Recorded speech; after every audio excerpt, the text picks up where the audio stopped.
Bem, muito boa tarde a todos.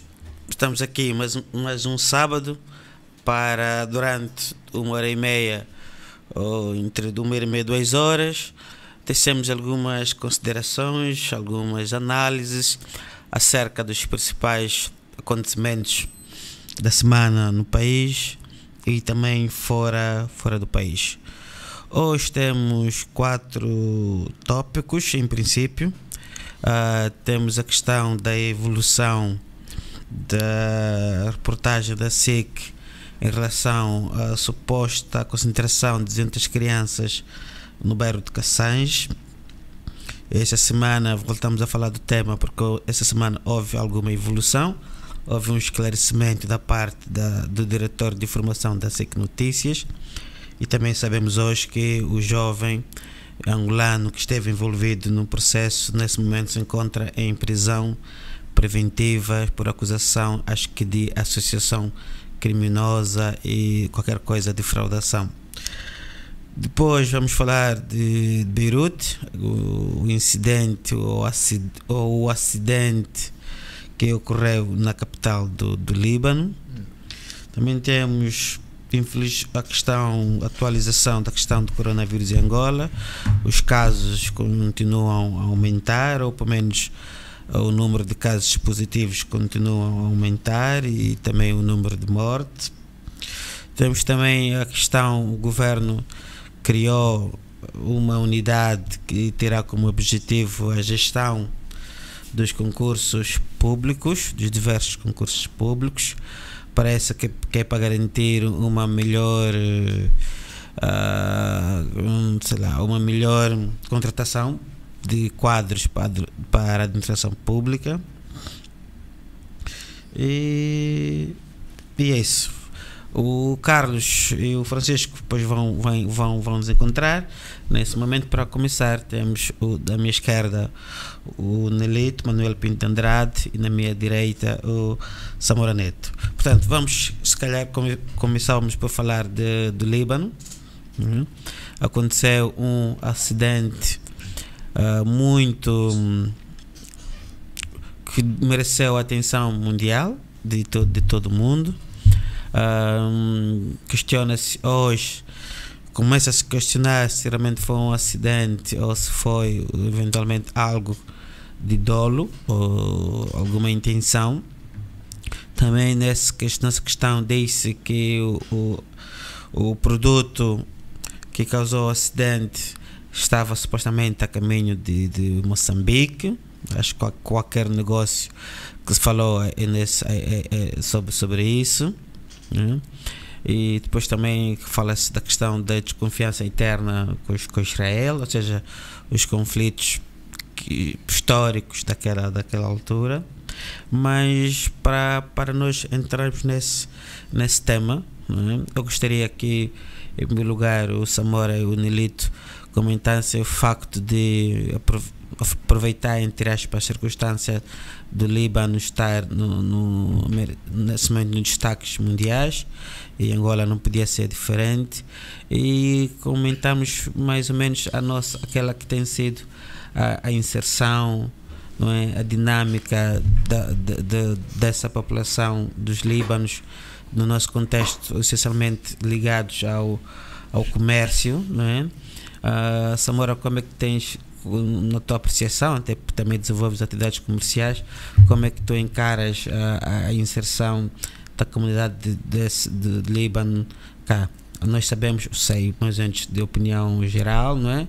Que é sempre, eu lembro-me, há uns anos fiz um estudo sobre iniciativa local na província do Mambo, e todos os comerciantes queixavam-se: os libaneses tiraram-nos o negócio, não conseguimos fazer negócios. Como é que encaras a questão do comércio, dessa questão da inserção dos líbanos? Obviamente, claro, com todos os nossos préstimos do que aconteceu. Muito boa tarde a todos, David, Danlito, os outros nossos co-participantes desse painel que ainda não entraram. Eu acho, antes de mais, a nossa sincera e profunda os nossos sentimentos e pesares por tudo aquilo que tem acontecido no Líbano, precisamente em Beirute, a violência das imagens que foram partilhadas nas redes sociais permitiram apreciar a grandiosidade dos efeitos daquele suposto incidente. Indo mais diretamente à questão, eu penso que nós não devemos descurar um conjunto de análises que devem ser feitas sobre essa situação. Primeiro, eu acho que é bastante prematuro nós descartarmos qualquer circunstância em volta deste incidente. Prematuro por quê? Primeiro, porque nós conhecemos os contornos que existem naquela região. E quando digo conhecemos, estamos a falar o que é concretamente? Estamos a dizer que conhecemos que o Líbano tem sido um palco de grandes batalhas, entre aspas, de influência regional. Conhecemos no Líbano um conjunto de interesses geoestratégicos entre potências regionais e também potências globais. E então, olhar para a situação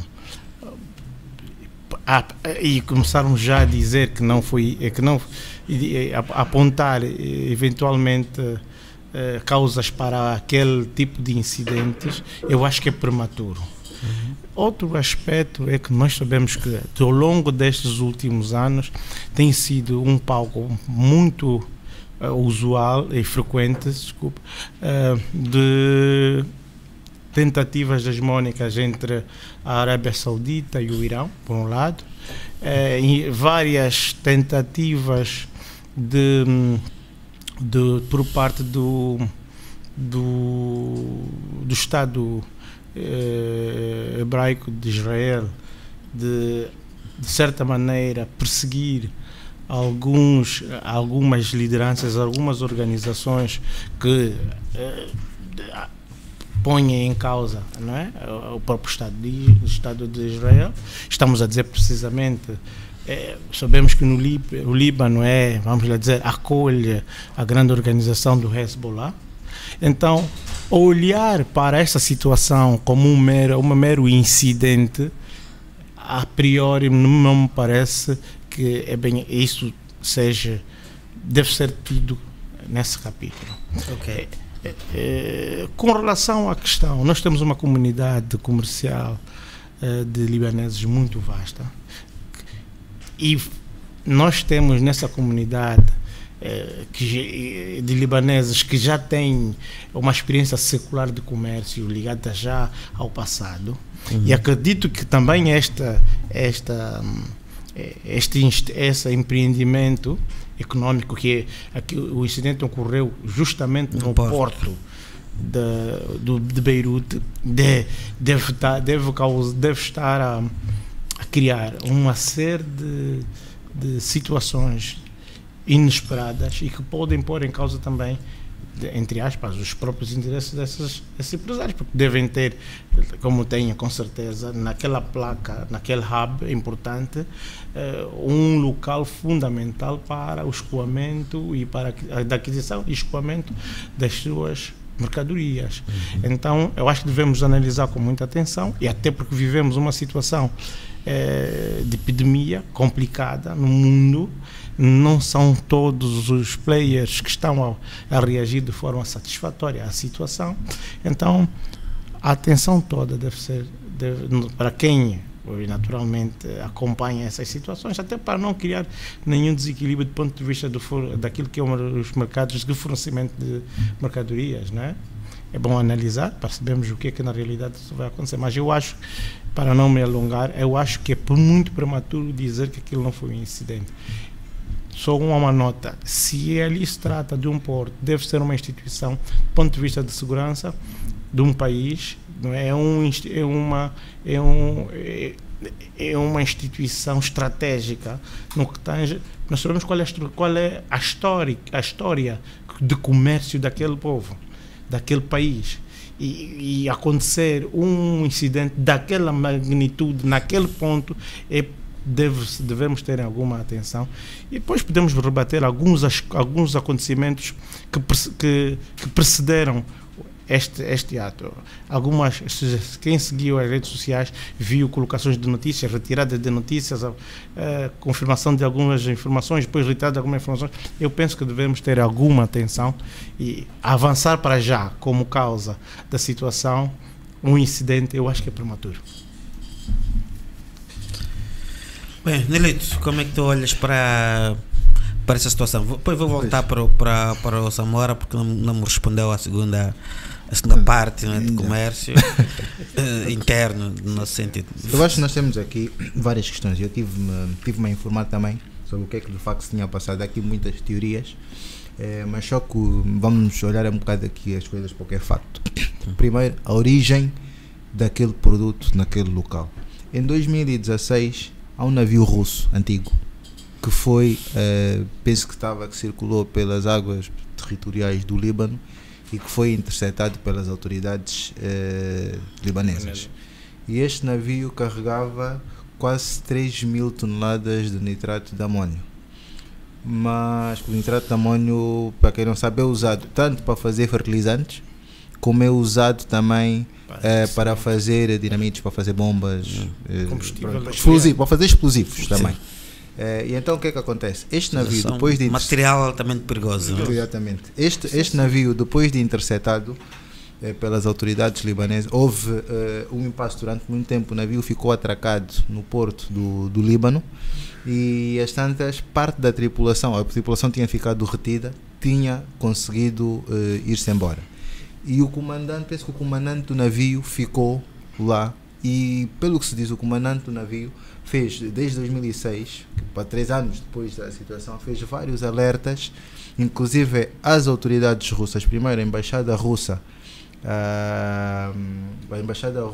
no Líbano e depois até ao Kremlin também, sobre o tipo de material que eles tinham e que aquilo era o impasse que tinha que de facto que se resolver, sem sucesso.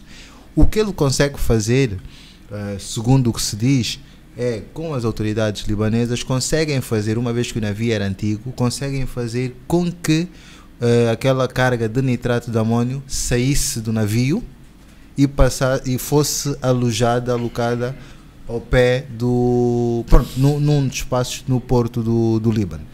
O que é que acontece? Aqui um detalhe que é, ao lado do porto, ao lado do armazém onde estava o nitrato de amônio, havia também um armazém de armazenamento de material de pirotecnia.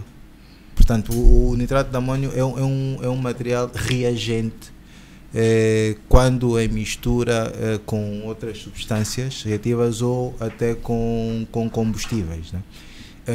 E ao que parece, aqui uma questão também da forma como este material é acondicionado. Porque qual é a grande questão? Os especialistas em explosivos e não só dizem que o nitrato de amônio não pode ser, por exemplo, acondicionado durante muito tempo em sítios fechados, precisamente por causa da questão aqui destes riscos de incêndio, a questão da limpeza do próprio sítio, para garantir que não exista nenhuma outra substância reagente que possa criar então aquela reação. Pronto, isto do ponto de vista da origem, porque era uma das questões que punha a origem do material, porque é que aquele material estava guardado naquele lado. Agora, todos nós também sabemos aqui que existe, por outro lado, uma tensão entre o Líbano e Israel, já há muito tempo, porque se nós formos a ver, o Líbano tem 2 exércitos, praticamente, um formal e o outro formal, que é dividido aquilo pelo exército sunita, que é o exército, vamos considerar, oficial do Estado, e o exército xiita, que é a partida apoiado pelo Irão e pronto, e acaba no fundo por pertencer aqui à célula do Hezbollah. Uma das questões que se põe também em cima da mesa é, por exemplo, o nitrato de amônio, quando é usado como fertilizante, que os agricultores, as pessoas podem comprar, as pessoas que compram aquele material, no fundo tem que haver aqui uma comunicação prévia às autoridades para saber a natureza da compra e a quantidade da compra do material, quer para fertilizantes, quer para fazerem dinamites ou para fazer, que é muito usado também na construção. é preciso haver aqui esta comunicação. O que é que suscita aqui, entre aspas, não é alguma dúvida, mas algumas questões a ver. Sabendo da origem do produto, uma vez que as autoridades libanesas sabiam que aquilo estava acomodado lá naquele sítio, haveria algum controle sobre o material? Uma vez que aquilo estava não sei quantos anos naquele porto, será que em algum momento aquilo passou, há 6 anos, passou a pertencer a alguma entidade? Por exemplo, vamos fazer um bocado de especulação aqui. Será que, por exemplo, alguém ligado a alguma célula ligada ao Hezbollah, pronto, de forma disfarçada, entre aspas, pode ter comprado aquele material, ou podia haver o risco deste nitrato de amônio parar nas mãos erradas e ser usado para fins menos corretos, né? Ou seja, há aqui uma série de questões, por isso é que eu acho que é prematuro falar-se em vamos dizer, em alguma ação deliberada. Eu honestamente, pela natureza do material, pelas questões, pela forma como aquilo pode ter sido acondicionado ou não, pela não fiscalização, temos que ver também aqui a hipótese de ter havido uma responsabilidade da parte do governo do Líbano de não ter eventualmente, depois da não resposta do governo russo, de não ter dado as condições devidas para a acomodação daquele tipo de material lá. Agora, isto acontece numa fase muito mal para o Líbano, porque acontece numa fase de uma grande contestação social. O governo do Líbano está sob pressão há muito tempo. Portanto, é um governo que já tem estado sob pressão já há muitos anos. A moeda desvalorizou mais de 80%. Portanto, existe um grave problema social também. E como muitas vezes se diz, o azar não vem só. Portanto, há mais um acidente desta natureza. As pessoas já estão pobres, já estão a ficar pobres. A moeda já desvalorizou. Há mais um acidente desta natureza que aumenta as despesas. Num Estado que não tem neste momento condições para fazer face a essas despesas, portanto aqui também uma situação muito complicada, mas tudo também pode ter muito a ver com a questão da negligência, por um lado. Agora, eu acho que o que nos vai ajudar a clarificar aqui, no meu entender, é conseguir-se perceber, ok, desde o ponto é que a mercadoria lá chegou a partir do navio russo que foi interceptado e a mercadoria vamos considerar que foi apreendida, até os momentos antes daquilo, quem é que ficou com a responsabilidade sobre aquele material? Portanto, e olhando aqui um bocado para saber com quem é que passou a ter a responsabilidade para o material, e eventualmente vamos chamar, a equação poderá eventualmente estar ligada, vai ajudar também a perceber aqui se eventualmente terá havido alguma mão criminosa. Francisco, estás a ouvir? O teu som está um bocadinho baixo. Tudo bem? Não dá para, só se eu mudar dois fones. Não, estamos a ouvir agora. Assim está melhor? Está melhor. Sim, Francisco, sim, a partir daí, Beirute, Líbano, incidente, sim. Não incidente, suspeitas, o país já estava a sofrer. Aquele é sempre uma região muito complicada, né? Essa região. O que é que podes nos dizer sobre o que tu acompanhaste e as tuas leituras? Bom, em primeiro lugar, creio que já foi dito, mas não é demais repetir, o Líbano é um país muito especial. Quem viaja um bocadinho encontra libaneses em todo o lado. Os libaneses são os descendentes dos fenícios. Os libaneses são cidadãos do mundo. É um povo extraordinário, é um país cosmopolita, é o país do Médio Oriente com a maior porcentagem de população cristã, portanto é um país de tolerância religiosa, e acontecer isto no Líbano é uma tragédia imensa. Eu não sei se é incidente ou não, nós não temos ainda dados para falar assim, mas sabemos de uma coisa. Sabemos que há, pelo menos, eu estava ali no Samora, há uma incúria por parte das autoridades libanesas, pelo menos das autoridades portuárias libanesas tremendas. Há uma parte da história que se sabe, que o navio, a companhia proprietária do navio deixou de ter meios financeiros para pagar ordenados, para suportar, o material foi apreendido e ficou acondicionado num armazém no porto em Beirute. isto, obviamente nós agora temos informação para dizer isto depois dos acontecimentos, mas isto é de uma imbecilidade tremenda. Como é que alguém deposita 2.700 toneladas de material perigosíssimo numa infraestrutura estratégica do país? Isto é uma coisa, de facto, há razões para o diretor do Porto do Beirute, agora dizer o Porto do Beirute, desgraçado, do Porto do Beirute, já está em prisão domiciliária, não é? Porque, ao que parece, terão sido avisados várias vezes para o perigo daquele material. Isto é bom para todos nós vermos o problema de termos estes materiais perigosos mal acondicionados, guardados em qualquer lugar, não devidamente vigiados. Sem fiscalização. Isto é o que nós sabemos até agora. Mas depois também sabemos uma realidade, que também vocês já falaram, que tem a ver com, em primeiro lugar, com o posicionamento estratégico do Líbano.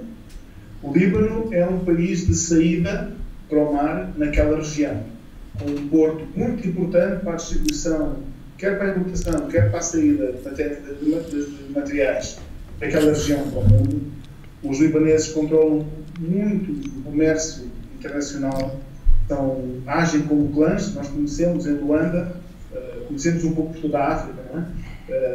Quem quer ir a Bissau e sabe que se precisar de ir ao supermercado, ou vai ao chinês ou vai ao libanês. E nós habituámos que o libanês normalmente é sempre um bocadinho mais de qualidade do que os chineses.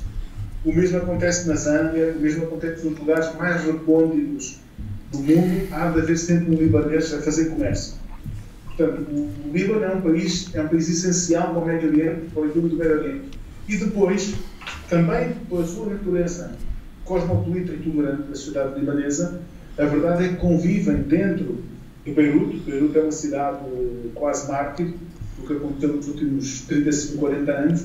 Convivem dentro de Beirute uma série de tendências políticas mais ou menos radicais daquela região. Portanto, Beirute o Líbano viu-se envolvido no conflito israelo-árabe exatamente por albergar dentro do seu território todos aqueles movimentos. Lembrar que o Líbano foi controlado pelos cristãos até o final da década de 70, né, pela família Janel. O Líbano foi governado durante muito tempo do seu período independente por uma minoria cristã e bem tolerado pelos árabes. Portanto, é uma sociedade que é muito diferente das vizinhas em termos de estabilidade. Tinha recuperado, apesar das dificuldades financeiras e económicas dos últimos anos, tinha recuperado estabilidade política e tinha voltado a ser um país normalizado. Agora vemos uma explosão tremenda que destruiu parte essencial da cidade. Isto é uma tragédia, essencialmente uma tragédia que todos nós devemos tirar os ensinamentos delas. Era importante aproveitar o desafio aqui a Camunda News para questionar as autoridades portuárias angolanas, saber como é que estão acondicionados os materiais perigosos e saber se não temos bombas relógios também estacionadas nos nossos portos. Está bem, Francisco, obrigado. Samora, queres aumentar algo? Sim. Não, eu basicamente fui ultrapassado pelas intervenções. É só para reforçar aquilo que já havíamos dito. Não. Perfeitamente. Foi uma abordagem perfeita. Porque é suposto que materiais desta natureza tenham regras rigorosas no manuseamento, acondicionamento, e sendo o porto uma infraestrutura estratégica como é aquele porto, quer dizer, não é crível. E aquele material, normalmente, quem deve seguir devem ser também, de certa maneira, os órgãos de defesa e segurança daquele país, independentemente de ser acondicionado pelo porto. Aquele tipo de materiais devem ser informados aos órgãos e devem ser seguidos. Como é que aquilo... Quer dizer, esqueceu-se na questão das dificuldades económicas, da questão dos trabalhadores ficarem sem salário. Quer dizer, isso não é minimamente aceitável. Não, quer dizer, não se entende. E daí eu vou voltar a dizer, eu acho que é preciso tempo para nós percebermos na realidade o que é que se passou. E aqui esta questão que que o Francisco também pôs, que é isso que nos sirva também de certa forma de lição, de alerta, para nós podermos também rever aqui a nossa estrutura de quer fiscalização e acondicionamento. Nos carros já de vez em quando vimos aqui algumas explosões. Não sei qual foi a última vez. Né? Não, é importante que porque aquilo aconteceu no Líbano, mas se nós vemos que é um material essencial, por exemplo, para fazer fertilizantes, em princípio Angola também compra fertilizantes, né? também utiliza fertilizantes. Naturalmente, se utiliza fertilizantes, devemos ter aqui a partir de alguns depósitos com este tipo de material. Portanto, o Carlos, o Nerito está-se a esquecer uma coisa. Um dos países que mais compra esse tipo de materiais é o Irão, porque está a fazer aquele projeto nuclear. Claro. Não é? Aliás, porque é um material que até a nível de compra veio da Rússia, que é um dos aliados deles. Existe, né? um monitoramento do ponto de vista da segurança para ver quem compra, em que quantidades compra, para que finalidade compra. Agora, se existe isso tudo e eventualmente se esta questão do Líbano, aquilo está lá parado há algum tempo, ou estava parado há algum tempo, quem fiscalizava, quem controlava, qual era o destino que aquela carga teria ou seria dada, e depois pronto, aqui estava ao pé também pelo que se diz de um armazém de pirotecnia, de materiais para pirotecnia, portanto está bem, é genial, é tudo genial. portanto outra questão que eu acho que podemos só a questão da oportunidade do aconteceu para pensar para nós, não é? Tem que ver realmente com o que eu estava a perguntar, Samora, sobre a inserção do comércio Líbano na nossa economia, não é? Nós estamos agora nessa questão da diversificação da economia, mas pelo menos que é a nossa percepção, não sabemos o número, não é? Mas os libaneses devem ocupar, certeza, uma importância muito grande no comércio interno do nosso país, não é? Como é que tu vês isso? Como tem sido a inserção?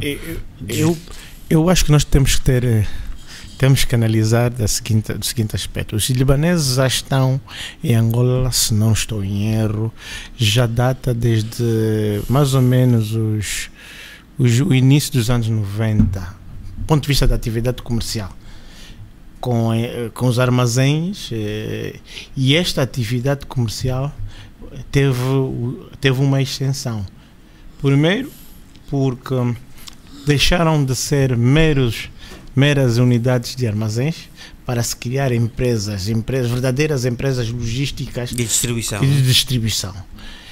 Depois, porque o país, com o advento do crescimento do país, percebeu-se a oportunidade de se começar a criar algumas indústrias localmente.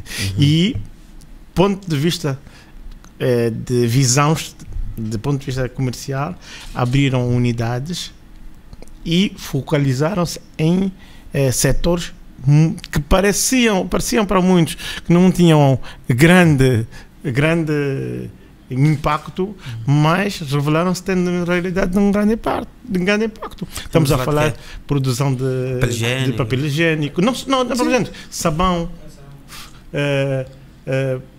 produtos de plástico. Avançaram para a área da panificação. Quando eles, neste momento, se não estou em erro, lideram a importação de farinha de trigo, que é um material muito importante para a panificação. Ora, estamos a dizer que no dia a dia é um tecido empresarial na área do comércio muito sensível, bastante integrado na nossa economia. Os libaneses têm aqui uma característica interessante, que é, para além de serem um povo comerciante de natureza, se nós não nos podemos esquecer que existem mais libaneses fora do Líbano do que no Líbano. São cerca de 14 milhões fora do Líbano.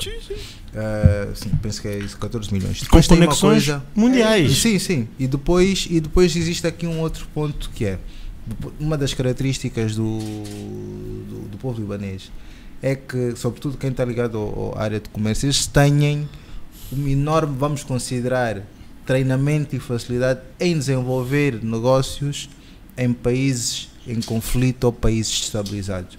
Daí nós reparamos um conjunto de países com as mesmas características do ponto de vista de estabilidade até certo ponto, como Angola e o Congo. Eles são muito fortes no Congo também, por exemplo. E têm muita facilidade. Porquê? Porque normalmente o que é que acontece? Os países desenvolvidos, os países considerados desenvolvidos, têm alguma resistência, têm algum receio, pela natureza muitas vezes das operações, de investirem em países em conflito. Normalmente, quer pela natureza dos negócios, a natureza das empresas, o modus operandi dos países é condicionado. E os libaneses, para a sua sorte, não, né? Já têm experiência em lidar com este tipo de realidades, por um lado. Por outro lado, eles focam-se muito naquilo que é essencial, que é o negócio alimentar. Parte das coisas do negócio alimentar, as principais commodities, porque eles depois também é preciso perceber que eles têm uma grande experiência em comércio internacional de commodities. Secular. Porquê que eles conseguem ter, por exemplo, uma grande vantagem cá face a alguns dos outros? Penso que os cozinheiros também têm esta experiência. É que, por exemplo, como eles vamos considerar, são um conjunto de famílias que dominam determinados negócios e estão localizados em países diferentes, as compras que eles fazem são compras centralizadas em antecipação, são compras de futuros e compram, imagina, eles não compram só para Angola. Eles são capazes de comprar para um conjunto de países em que eles têm as operações, e isso garante uma vantagem competitiva a nível de que é imbatível, porque eles estão a comprar futuros, compram, vamos considerar produções inteiras que ainda não existem para abarcar, imagina, um continente ou um conjunto de países, e lutar contra gigantes que tenham esta experiência no comércio internacional. É uma coisa que nós, infelizmente, ainda em Angola, às vezes não temos essa capacidade nem essa visão. É aquilo que se chama a malha, o tecido do comércio deles. Não se circunscreve ao país onde estão. Claro. É em toda a parte do mundo onde há vestígios e há membros daquela família, constitui uma espécie de uma rede de informação daquilo que é o inventário, entre aspas, de produtos, comércios que são comercializados em determinados sítios. E cada um, naquela estrutura familiar, funciona como, entre aspas, um elemento na procura de sempre melhores oportunidades para ganhar vantagem competitiva. Sim, Francisco, tu a partir daí, aquilo que também tu sabes, conheces de Moçambique, Guiné e outros países africanos, não é? Portanto, nós estamos, pelo menos em termos de narrativa, não é? Este comprometimento de mais produção nacional, mais indústria, não é? E investimentos ou as parcerias ou as relações, no caso dos nossos países, com situações como o pessoal do Líbano, não é? É incentivá-los também a transformarem-se em comerciantes e industriais, ou achas que isso vai ser uma relação um bocadinho complicada de gerirmos? Bom, David, os libaneses ficam sempre, não é? O Michel Temer é de origem libanesa, claro. Ele é presidente do Brasil. Há uma forte comunidade libanesa no Brasil. Os libaneses, eu estava a ouvir, estava a pensar, os libaneses são descendentes dos fenícios. Os portugueses aprenderam a fazer pão com os fenícios. Os fenícios já andavam aqui no Mediterrâneo há muito tempo. Há muito tempo que eles fazem comércio. E são um povo que resistiu à colonização, quer à colonização otomana e mais tarde à colonização especial francesa, decorrente do que aconteceu na Primeira Guerra Mundial, mas resistiram à colonização. E foram sempre bem sucedidos naquilo que vocês diziam, como comerciantes, e procurando centrar as suas atividades no que é essencial para o dia-a-dia. David, nós conversávamos há muitos anos sobre isso. Papel higiênico, sabão, plástico. Angola vai demorar muito tempo a ter uma rede de saneamento eficaz. Os baldes e as bacias vão ser importantes muitos anos. Papel higiênico toda a gente precisa. Farinha de trigo, Angola não produz trigo suficiente para se alimentar. Durante muitos anos vai ser preciso ir buscar trigo fora. Não durante muitos anos, durante centenas de anos bastante. Os libaneses estão nesse mercado. E estão nesse mercado. Quando eu vos disse há pouco do supermercado de Bissau, eu conheço o libanês de Bissau. Está lá há 30 anos. Vive com uma senhora guineense. Há 30 anos, fez lá a família. Os libaneses são assim, vão, estabelecem a família local, muitas vezes, mas mantêm a ligação à sua rede originária. E estão lá sempre. E depois apoiam os outros que vêm. Agem em rede, como um clã. São várias famílias que agem entre eles. Também conheço em Moçambique. Em Moçambique menos, porque em Moçambique tem muita influência. Os indianos. E há paquistaneses e indianos a fazer essa rede de forma diversa, porque também já o fazem, faziam antes dos portugueses chegarem a Moçambique. Mas os libaneses conseguir que eles ficam sempre. Eles já criaram indústria. Quem cria indústria não é para sair. Claro. Eles depois passam a ter dupla identidade. Têm a identidade nacional deles, os descendentes deles, mas depois têm sempre a ligação ao Líbano. E eles já percebem os ciclos da África? Estes ciclos de... Eles já percebem estes ciclos de conflitos da África, de retoma, portanto, eles que já conhecem isso tão bem. Esse tipo de terrorista, este tipo de terrorista há 2000 anos, 3000, se não mais. Eles vivem nisto.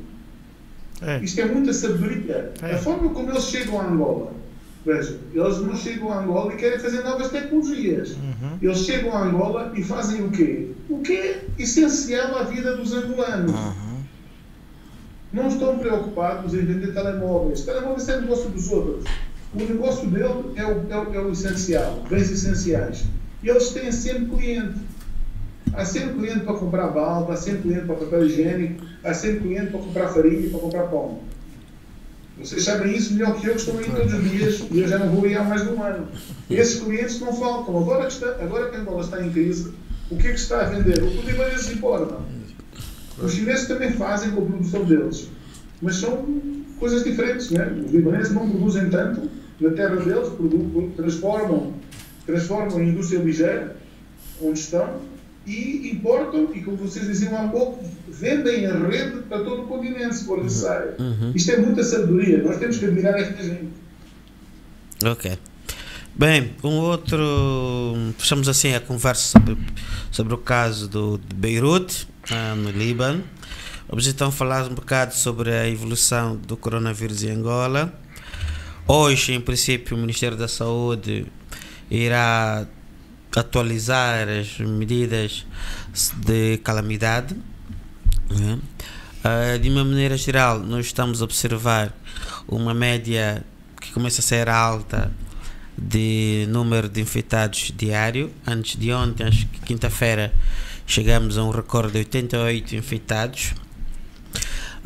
O vírus também está-se a propagar, como era previsível, para as restantes províncias do país, não é? Acho que hoje chegou em Benguela.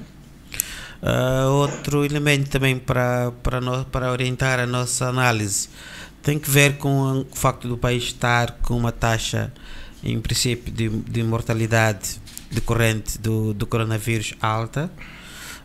Para termos uma ideia, o Moçambique continua a ter um número de infectados superior a Angola, acho que já passou dos 2.000 casos, mas até ontem acho que tinham morrido, felizmente para Moçambique, apenas 20 pessoas decorrentes do Covid. Aqui nós estamos com de facto, todos os dias, praticamente, durante o mês de julho, temos infelizmente situações de morte. E também essa semana, acho que o Ministério viu um documento, o Ministério da Saúde já está a decidir que os infectados assintomáticos possam fazer o tratamento em casa. Depois isso naturalmente depois também vai impor-nos outro tipo de desafios, né? Portanto é isso, os casos estão a aumentar, na minha perspectiva estão a aumentar também essencialmente porque o número de testes também estão a aumentar, o que quer dizer que ainda não temos a noção real da situação, não é? E por outro lado, também como eu disse, o vírus está a se propagar para as outras províncias do país.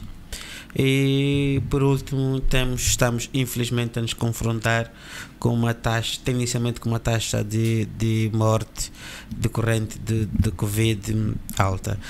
Nelito, começava por ti, como é que tu analisas a evolução? David, a evolução, eu acho que aqui há um lado, pronto, que era, infelizmente era de esperar, que com o aumento do número de testes aumentarão o número de casos, né? Por outro lado, outra questão que também acabava por ser aqui involuntária era a propagação para as outras províncias. Em algum momento era quase como uma situação de ficar à espera que começasse a acontecer. Mas o que é de facto mais preocupante é que a relação que existe face entre o número de pessoas em estado crítico e o número de pessoas que consegue sobreviver é muito má. Dá a sensação que finalmente estamos a pôr à prova as nossas capacidades de intervenção por médica. Um lado é a questão da intervenção médica, por outro lado tem a ver com a questão que nós falamos aqui a semana passada também, de nós percebemos de facto aqui quais são os mais vulneráveis, os grupos mais vulneráveis, né? Que uma vez que já se começa a testar, como tu disseste, já se começa a perceber que de forma muito direta os doentes muito críticos não sobrevivem em Angola, né? Nós temos aqui uma radiografia melhor daquilo que são os grupos de risco, ajudar-nos a perceber qual é a dimensão dos cuidados que nós temos de ter com estes grupos de risco, porque se nós já sabemos que as pessoas estão nessa situação e até agora ainda não se sabe exatamente, ou seja, ainda estamos a fazer aqui um copy-paste daquilo que são os grupos de risco nos outros sítios, e sabemos a situação que existe. Eu acho que é bastante preocupante esta informação não ser ainda clara. Por outro lado, vai haver também, como tu disseste, uma atualização, penso que hoje, no fundo, para se saber se continuará no estado de calamidade ou não. Há pessoas que dizem que eventualmente irá haver agora uma alteração, porque é que está a acontecer também. Sobretudo, por exemplo, as pessoas que vêm de fora, há a quarentena obrigatória em hotéis, mas também, pronto, a par disso há pessoas que reclamam das condições em que são postas. Inclusive eu falei ontem com uma pessoa que num dos hotéis, o funcionário do hotel estava a propor ele dividir o quarto com uma outra pessoa, porque disse que era uma diretiva do hotel que queria, que não faz sentido nenhum. Então nós estamos a pôr as pessoas no hotel que é por causa da questão da quarentena e da proteção, e dentro das instituições eventualmente será com o propósito de ganhar dinheiro. Não vejo, estamos a sugerir a partilha do quarto, não faz sentido nenhum. Portanto é preciso olharmos aqui para as coisas também com alguma... Mas se as pessoas estão a pagar pelo hotel, em princípio com um hotel normal não há a exigir nada, nem sugerir sequer. Mas pelo que percebi, existem aqui hotéis que, segundo o que me disseram, segundo esta pessoa que disse que viveu essa experiência, pronto, na primeira pessoa, né? Depois também uma das coisas que se diz também é que eventualmente se começar a fazer a quarentena domiciliar também para as pessoas que vêm de fora. Eu acho que isto acaba por ser, pronto, com todos os cuidados tem que haver. Dá aqui uma noção que se começa a perceber que não vai haver espaço para, primeiro, por toda a gente, a nossa estrutura não vai suportar todos os internamentos e todas as quarentenas em hotéis. Primeiro, as pessoas não têm, em termos de quarentena nos hotéis, as pessoas não têm dinheiro. Os serviços nos próprios hotéis em que as pessoas estão de quarentena, as pessoas reclamam que era da alimentação que chega tarde, não receber, a internet que não funciona como deve ser, a televisão que não funciona, ou seja, há aqui um conjunto de problemas estruturais também que as pessoas já se começam a queixar. Eu tive o exemplo também de uma pessoa amiga que também veio há 2 semanas e que ele chegou a Luanda às 5 da manhã e chegou até às 11h30 porque andou a passear pela cidade a irem deixar várias pessoas em hotéis diferentes. Ou seja, se uma pessoa estiver contaminada, está no autocarro com as outras a fazer, parece o autocarro das creches, é suficiente, né? Para e coisa. Aí deixar os miúdos, ou seja, é preciso, temos aqui também algum cuidado, porque não é preciso separar o que é aprovado por decreto e a forma como as coisas são executadas na prática. Nós aqui damos muita atenção, dá-se muito ênfase ao decreto, cumpra-se, e depois na prática não existem processos que garantam que aquilo de facto é seguro.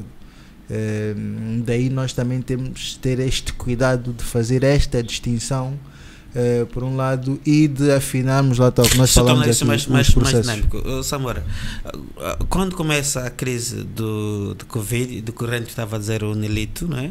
Nós hoje temos quase a certeza, não é, que a situação inicialmente teria sido melhor gerida, não tivesse sido aquela questão daquele voo do número 16 e 17, aquela questão das quarentenas que não cumpriram, etc. Tu não achas que faça o que não correu bem naquela altura, hoje devemos ter aprendido com aquilo? Isto é, o que nós aprendemos aí é que temos sérias dificuldades de recepcionar as pessoas que vêm de fora, depois tratar que vão ou sendo em quarentena, ou domiciliar ou institucional. Nós sabemos que isso vai correr mal. Não teremos que ter o tipo de abordagem agora. Eu concordo. Não temos alternativa? Não, eu acho que impõe-se um outro tipo de abordagem. Mesmo em que a definição epidemiológica que foi feita, eu penso que vai ter que sofrer alguma alteração. Em que sentido? Porque é assim, nós vinculamos a disseminação da doença às pessoas que vieram de fora. Face ao que na realidade aconteceu, face àquilo que tem sido as evidências, eu acho que devemos também começar por colocar mais uma variável nas várias hipóteses. Primeiro, independentemente da pandemia ter ganhado força em março, até que ponto nós podemos imputar aos nossos compatriotas que vieram de fora a responsabilidade da disseminação da doença? Eu acho que hoje as evidências mostram que não é bem assim. Segundo, nós até começamos a vincular a doença aos casos 20 e tais, 80 e tais, quando se calhar o problema, porque o problema não era esse, até porque a amostra para verificar quem estava imune à doença ou não eram só as pessoas que vinham de fora. Se calhar a doença já circulava por nós e nós não. A doença já existia desde setembro. Exatamente. Imagina, vamos fazer quantas pessoas angolanas que vão à China ou vão ao Médio Oriente buscar mercadoria e fazer operações de comércio, que estiveram lá, se calhar na altura, e número de chineses que vieram desde aquela altura. Ora, isso permite dizer o quê? Penso que o perfil epidemiológico, se sofrer um estudo agora, a definição se vai alterar. É bem verdade que hoje é muito fácil dizer isso, né? É muito fácil, mas as coisas são mesmo assim. Impõe-se que se faça uma análise mais profunda sobre essa questão, porque penso que o Estado até aqui honorou de certa maneira as suas despesas em função dessa situação, com a definição de uma estratégia que se calhar supostamente foi acertada naquela altura, mas que hoje estamos a verificar que já começa a ser desajustada, com consequências. Por um lado, do ponto de vista social, o Estado está a despender recursos para num sentido que se calhar não é este, não é? Por um lado. Por outro lado, essas novas medidas que o Estado provavelmente deve avançar de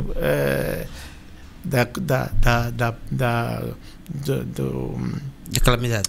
Não só da calamidade, de obrigar as pessoas a quarentena, deixar de haver a quarentena institucional, passar a haver para determinados grupos a quarentena domiciliar.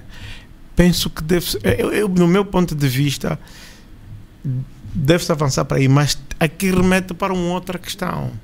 É que qual é a capacidade do Estado de controlar aquelas pessoas que estão em quarentena domiciliar? Porque assim, ao final do dia, muitos de nós trabalhamos. Tendo alguém, não é, infectado, embora sendo assintomático, tem capacidade de... Pode contagiar. Pode contagiar. Não vamos aqui ter não vamos ter uma postura errada para com essas pessoas, mas é preciso ter atenção do ponto de vista da saúde pública, porque se uns têm capacidade de estar imunes à situação, outros a um mero contacto. Então, Francisco, eu penso que temos que analisar muito profundamente essas questões. Francisco, sim, nós inicialmente, não é, aqui nos meses de março, de abril, não é, de maio, o governo supostamente, acho que depois, se eu estiver errado, o Samora e o Nelito poderão me corrigir, começamos a ter elogios, não é, a manifestar uma boa gestão da crise, não é? Mas aquilo era muito, porque tínhamos poucos números, e eu e tu já falávamos várias vezes sobre os testes, não é? O que é verdade hoje é que aumentaram os testes, o número de infectados naturalmente aumentou. Depois tem outro lado que eu perguntei, que é a questão das mortes. Infelizmente também parece que estamos com uma taxa alta, não é? Ou seja, quando infelizmente começam a aumentar os casos mais complicados, parece que não estamos a demonstrar grandes capacidades de lidar com essas situações. A tua análise a partir daí? Bom, David, duas notas. Número 1, treino das equipas médicas com o material recentemente adquirido. Nós sabemos que a Angola fez um esforço substancial nos últimos meses da aquisição de ventiladores, hospitais de campanha, para reforçar a sua capacidade para enfrentar o crescimento de casos e o crescimento da gravidade da pandemia no país. Todavia, o manuseamento destes materiais decorre de equipas médicas experientes. A Angola não tinha, em princípio, assim tantas equipas médicas com experiência com este tipo de material. Número 1. Número 2. A questão dos testes. Nós não temos mais casos porque testamos mais. Nós normalmente temos mais casos, testamos mais, descobrimos mais casos do que já existem. Não é? Eles já lá estavam. Nós apenas os descobrimos porque testamos. Porque os casos já existem. Testar mais, dá-nos um melhor retrato da realidade. Lembras-te, nós vimos discutindo isto em alguns programas, eu disse sempre que eu não confiava nos números. Eu não confio nos números quando se testa pouco. E acho que só podem ser comparados país para país. Quando a realidade da testagem, discutimos muito isso com o Carlos, e o universo das pessoas que são testadas, o tipo de pessoa que é testada, é análogo. Porque nós não podemos testar no mercado de São Paulo 10 pessoas e depois vamos testar num condomínio em Talatona. Não é a mesma realidade. As pessoas não estão sujeitas ao mesmo contexto. Não é a mesma coisa testar essas pessoas. Depois dissemos também já há alguns programas que a Organização Mundial de Saúde também disse isto. Quando o vírus aterrasse em África, o problema era distinto. As pessoas em África fazem vida fora de casa. Pedir confinamento a um africano, particularmente a um africano que tem que trabalhar todos os dias para ganhar a refeição seguinte, é impossível. Não sai para trabalhar, não come. Estar a pedir confinamento a estas pessoas é quase impossível, a não ser que haja um Estado Social robusto para dar assistência a essas pessoas. Coisa que todos nós que estamos aqui nesta mesa redonda sabemos que não é verdade. Até temos que admitir que a Angola fez um esforço substancial. Duas notas que eu não sei se acho que não tinha sido dito toda vez que nós falamos sobre este assunto. A forma cartesiana ou científica como as autoridades angolanas abordaram o problema é, perdoem, um orgulho. As autoridades angolanas não escamotearam, procuraram dados científicos, procuraram a melhor informação possível. O Estado angolano tem muitas limitações. O país tem limitações, nós sabemos isso tudo. Não vamos discutir a origem das limitações. Vamos dizer que se calhar tentou-se o melhor possível até agora. Há algumas decisões que foram erradas? Talvez.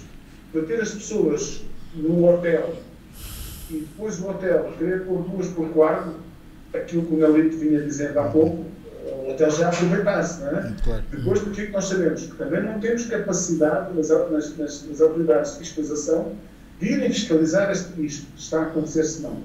Muito mais acontecerá com as quarentenas domiciliárias. Portugal também não tem capacidade para fazer isso. Eu digo-vos isto porque estou neste contexto, sei isso, sei que também há muita gente, pelo menos que havia aqui, particularmente em algumas localidades, que a polícia tinha que andar atrás deles na rua para ir para casa. Portanto, e a polícia não é capaz de chegar a todo lado. Não há polícia num Estado para perseguir milhares de pessoas infectadas com o Covid, porque se nós testamos mais, vamos encontrar mais. E vão ser muitos mais. E não vai haver capacidade para perseguir isto tudo. Este vírus combate-se com inteligência, conhecimento e sabedoria. Nós todos, nós temos uma formação que nos permite saber este tipo de coisas. Mas há muita gente que não tem, não aborda a vida em comunidade da mesma forma que nós. Pois, claro. E essas pessoas são um problema. Essas pessoas são um problema. Eu, se me sentir mal, não vou para o mercado tossir para cima dos outros. Acredito que muitos de nós façam o mesmo. Mas nós sabemos que há muita gente que não pensa assim. E a vida como é feita em comunidade e na rua, muito tempo, também não é assim. Dizer-vos também, comparando, por exemplo, com Moçambique. Moçambique começou hoje, eu estava há pouco a espreitar no meu telemóvel, eu tinha lá o decreto presidencial.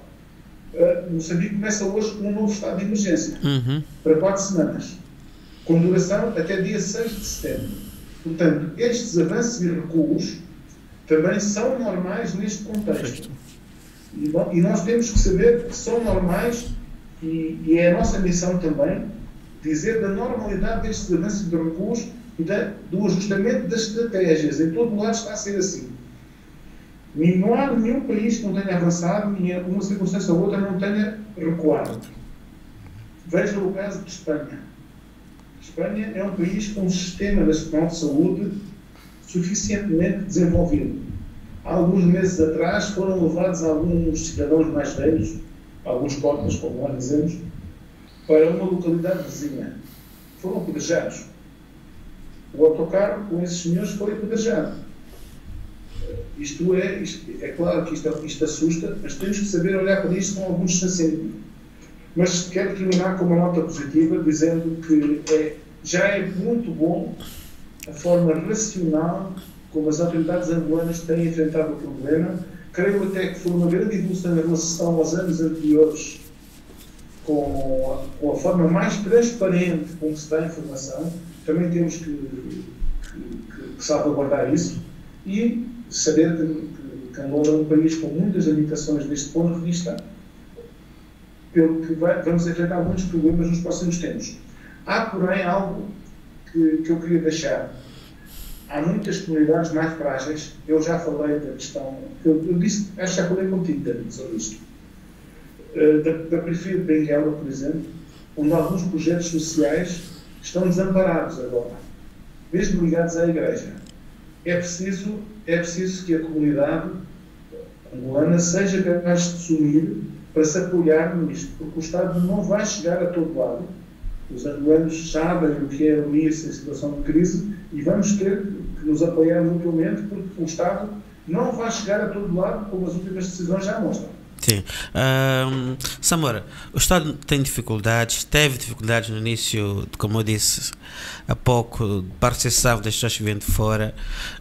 Sendo assim, nesse trade-off, né, entre recebemos as pessoas que estão fora com dificuldades e a nossa consciência de que ao entrarem poderão potencializar mais situações de crise ou de problemas, ainda assim podemos considerar que a decisão do regresso dos voos é mais sensata? Eu penso que aqui, na realidade, é uma questão mesmo de trade-off.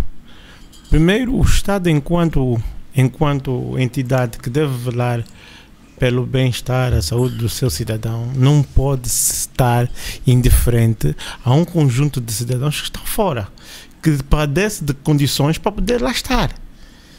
Então, o Estado tem que agir neste sentido, salvaguardar as vidas, porque assim, muitos foram para fora, por razões de várias ordem, mas neste momento, e até porque não há recursos para os familiares de cá para lá, para poderem sustentar as suas famílias, eles necessariamente têm que voltar à sua base, para o seu termo. Então, eu penso que temos que ter sensibilidade para isso.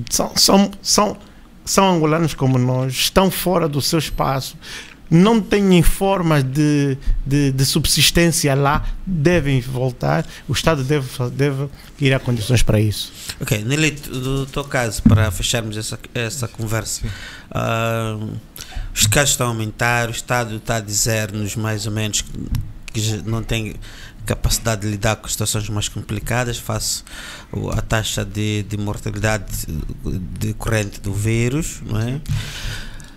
Vamos ver hoje o que o governo vai dizer, mas entretanto, não é? Questões económicas, não é? Como também não vivemos sem elas, as empresas continuam a fechar. No setor da educação, parece que 2 instituições superiores foram colocadas à venda, além de todas as universidades suspenderam os contratos dos seus trabalhadores, os efetivos e os colaboradores, não é? Como é que nós vamos, como é que tu estás a perspectivar o país daqui a 5, 6 meses? Eu acho que o Francisco tocou aqui num ponto muito importante, que é, vamos considerar, tirando a pandemia, para o lado do Estado, que é a origem quase que de todo o problema, que ficou claro o desinvestimento daquilo que é o Estado Social. Agora, há de facto este investimento no Estado Social porque não havia o trade-off, né, daquilo que se cobrava às pessoas em termos de impostos, em termos de contribuições, e aquilo que as pessoas deveriam receber, que é para que vamos considerar, estes impostos fossem vistos não numa perspectiva de obrigatoriedade, mas uma salvaguarda, que é para, em casos extremos, por exemplo, o Estado poder intervir e ajudar as pessoas, né? E é um bocado o que nós estamos a viver aqui neste momento, que é, e acredito que as pessoas que pagaram durante este tempo todo a segurança social, de repente um professor que pagou durante este período, descontou, e depois há uma situação dessas, vai para casa e não tem qualquer outro suporte, é extremamente frustrante, né? Como é que nós vamos pedir que esta pessoa lá para a frente mude de atitude? Portanto, ou seja, a questão do trade-off vai ser uma questão cada vez mais presente. Eu acho que o Estado está numa saia justa, porque primeiro não tem recursos.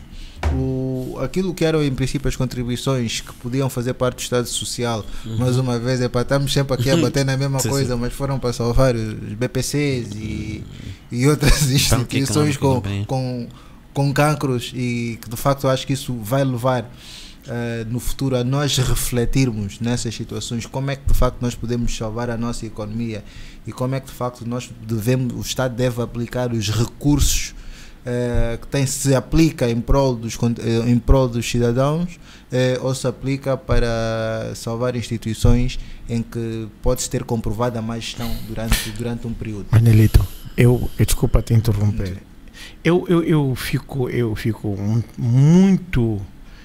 muito perplexo que numa situação que nós vivemos, é verdade, é normal este tipo de situações acontecerem com as empresas, não é? Conhecendo como nós conhecemos o mundo em que gravitam as universidades, eu acho muito estranho que perante aquilo que se está a viver, duas universidades com a robustez que nós presumimos, suposta robustez que essas instituições tinham, hoje não tenham, quer dizer, estejam numa situação tal que não tenham capacidade de negociar com instituições de crédito, não tenham capacidade de criar uma situação de contingência, um plano de contingência, para fazer face àquilo que estão a viver. Mas eu acho que a minha resposta a isso é a seguinte. Angola tem, e eu acho que é preciso nós pararmos aqui. O tema do Covid, vamos considerar uma coisa temporária, mas Angola tem problemas estruturais. Sim. E os problemas estruturais que existem em Angola faz com que até as instituições que nós achamos que são robustas vivem sob uma pressão de custos muito elevada, quer para a manutenção da própria infraestrutura, os salários dos professores e tudo aquilo. E depois nós temos que assumir aqui uma questão também que é, podíamos até partir do princípio que as instituições tinham alguma robustez. Quanto é que a moeda já desvalorizou? Ou seja, a desvalorização da moeda teve um impacto muito grande até sobre aquilo que... Imagina uma destas empresas que tenha, por exemplo, uma destas instituições que dentro daquilo que era a taxa de câmbio antiga tivesse o equivalente a 10 milhões de dólares sem mexer, né? Em kwanzas. E com essa desvalorização toda, quanto é que aquele valor em kwanzas, quanto é que aquilo hoje vale? Portanto, eu acho que nem é uma questão... Sim, não vale nada. Portanto, por melhor que até seja ou a poupança da pessoa, não há poupança numa moeda que não te garante estabilidade. Portanto, isso, aliás, o próprio Estado também acabou por sofrer com isso, né? E no fundo nós colocamos aqui entender um bocado tendencial, que eu não acredito que seja por mal, né? Não acredito que seja por mal de nós olharmos para as coisas na perspectiva de que então onde é que está o dinheiro que tu poupaste? Não, então o dinheiro que eu poupei é a desvalorização. O que é que eu perdi? E aliás, muitos ainda têm sorte de terem conseguido manter as coisas, vamos chamar quase que em rolantinha até agora, mas para o valor que o dinheiro perdeu, para os custos associados à manutenção dessas estruturas, porque isto depois um conjunto, mesmo que não estejam a funcionar, há aqui um conjunto de obrigatoriedades, quer legais, quer do ponto de vista da gestão da infraestrutura.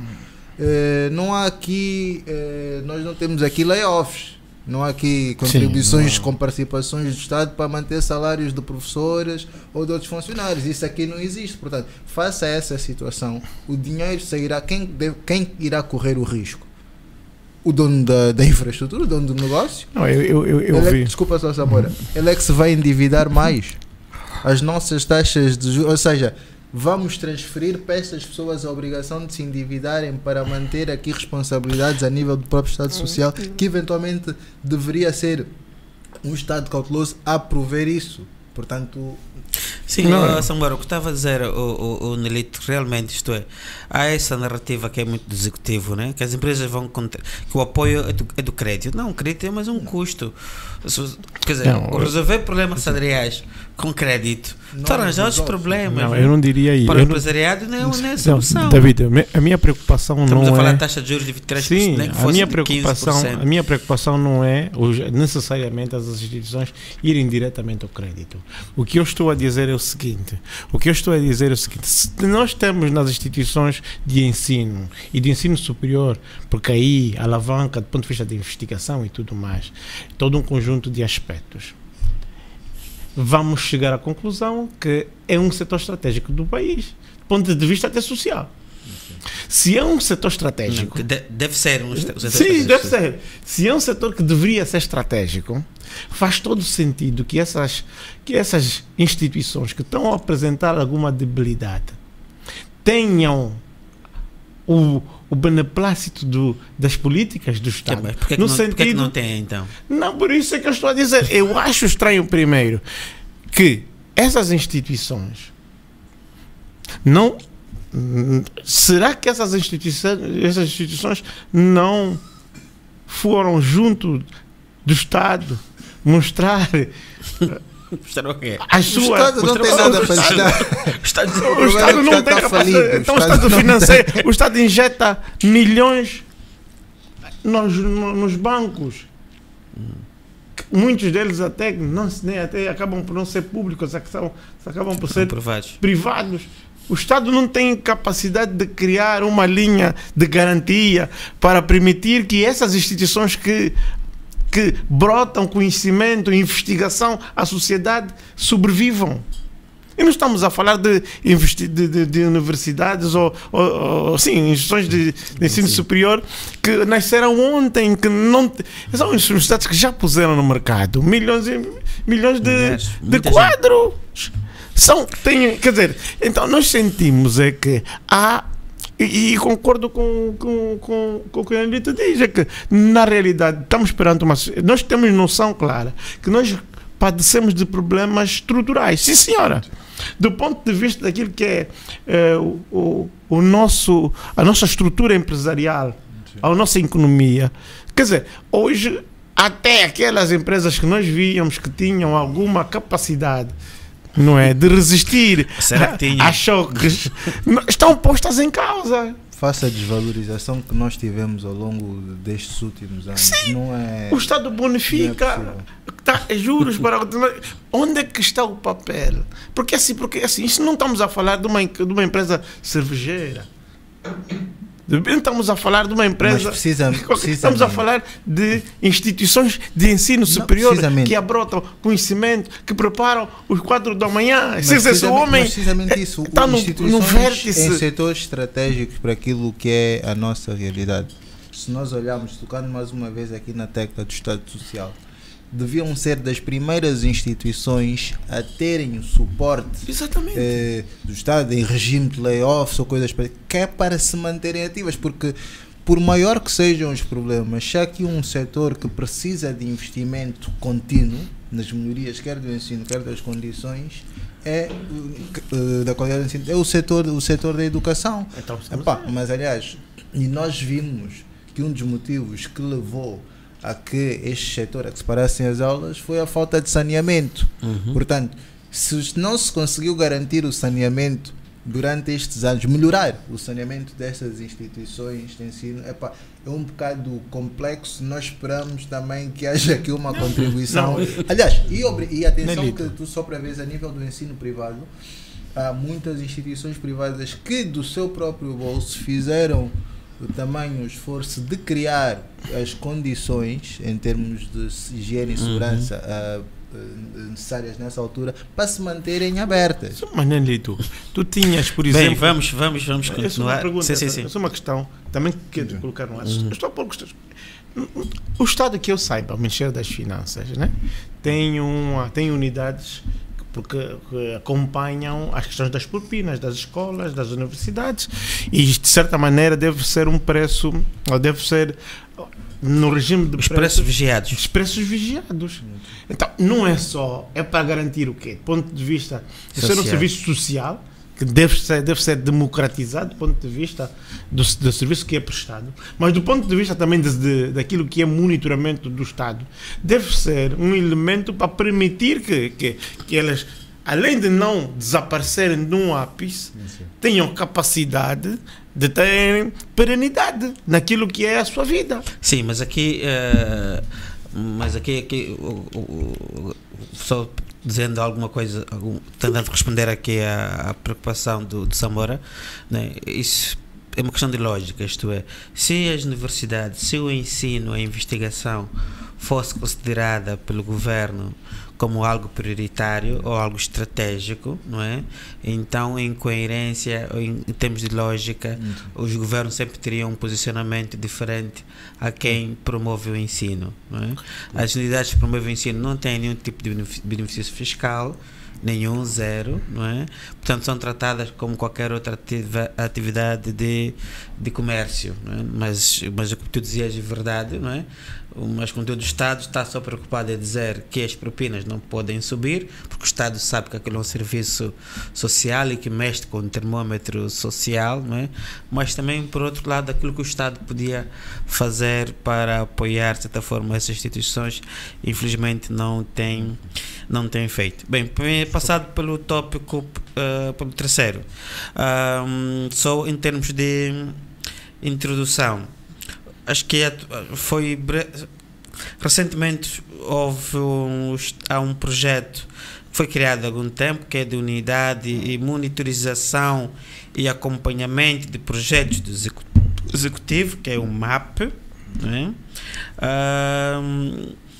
acho que foi agora ativado, mas o jornal Valor Econômico diz-nos que só o apetrechamento do edifício onde o MAP vai funcionar foram cerca de 8 milhões de dólares.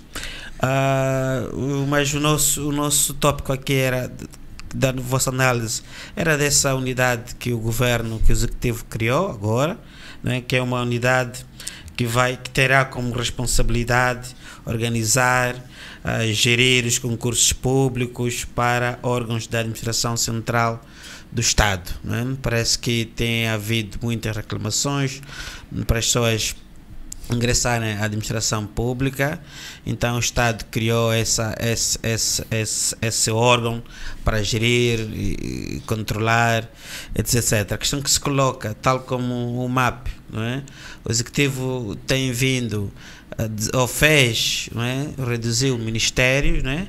Numa narrativa de aumento, de diminuição de despesas, como é a questão do Estado, mas depois, paralelamente a isso, ou contrariamente a esse espírito, vai-se criando esse tipo de instituições que não acabam de ser instituições que consomem despesas do Estado. Vocês parecem, de uma maneira geral, este tipo de iniciativa, vocês acham que são iniciativas positivas, nesse momento são oportunas, não sendo necessárias, nesse momento podemos dizer que são oportunas, não são? Centralização, para mim, resulta quase sempre em ineficiência de processos, não é? Em questões de ineficiência ou pouca eficácia, não é? Portanto, temos qual é que é de facto o caminho. Eventualmente essa questão nos remete no programa anterior ou da semana passada, não é? Qual é a estratégia, o que é que se quer fazer e como é que se quer fazer. Francisco, se calhar começávamos por ti. Bom, eu como isso aqui todos os dias, dizer duas coisas. É normal esta lógica de centralização das compras do Estado para melhor gestão. Obriga a muito mais planeamento, obriga a muito mais estratégia. Imaginem, se houver uma entidade única a comprar esferográficas para todos os ministérios, adquire e depois entrega-os, em função das solicitações no início do ano, tem de se viver de acordo com critérios racionais explicados durante o ano inteiro. Em princípio, para a racionalização das compras, da aquisição, é uma coisa boa. Dizia, a reportagem dizia que podia levar, os estudos levavam a uma diminuição em alguns setores de 42% na despesa. Também permite muito melhor o controle, se for apenas um a comprar. E para os órgãos de controle do Estado, controlar apenas um. Até para as próprias auditorias é mais simples. Equipar um edifício para esta unidade de compras, dependendo do tamanho que tenha, naturalmente tem que ser caro. Não é? Se for uma entidade única para gerir todas as compras da Administração Central angolana, não é um ou dois funcionários, são centenas de computadores, são centenas de secretárias, são centenas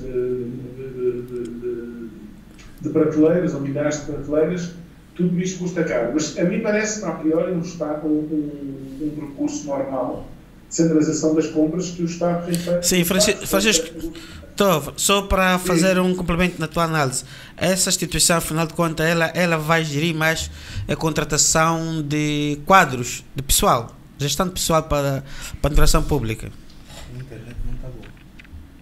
Isso tem a ver por causa das declarações, não é? O concurso de ingresso para a administração pública.